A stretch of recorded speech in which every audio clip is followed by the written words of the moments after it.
Hola, soy María José García, terapeuta de Yin Shin Jyutsu en el Ibatena, y hoy os voy a explicar las dos formas que hay de aplicarnos y de recibir Yin Shin Jyutsu.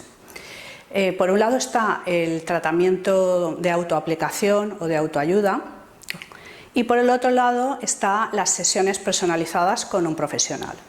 El tratamiento o la autoaplicación de autoayuda consiste en aprender y nos aplicamos nosotros sin necesidad de un tercero. Lo que hacemos es aplicarnos unos ejercicios sencillos que son muy fáciles en su aplicación y que dan muy buenos resultados.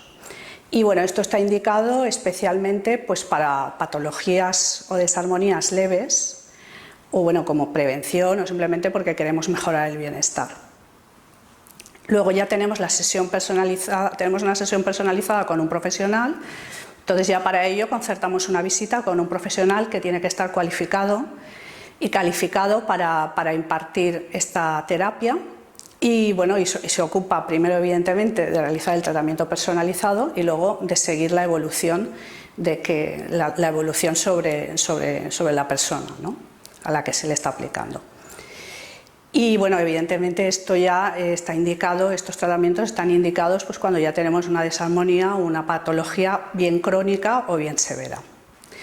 Y bueno, pues hoy quería también explicaros y enseñaros un ejercicio de autoayuda, porque yo creo que lo mejor es hacer más que la teoría, hacer la práctica, ¿no?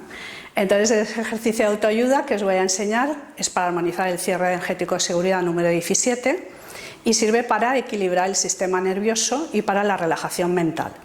Entonces, lo que hacemos es, con la mano derecha, localizamos el cierre que está en la cara externa de la muñeca, por el lado del meñique, con lo cual sería aquí. Podemos simplemente tocar o sujetar así, 5 o 10 minutos al día, y luego lo mismo pero de la otra mano, ¿vale? Con la mano izquierda, cara externa de la muñeca, lado meñique, así. Y bueno, os invito a que practiquéis este ejercicio de autoayuda y que experimentéis vuestros efectos, porque los resultados llegan rápido. Y espero que hayan sido de vuestro interés este vídeo y gracias por vuestra atención.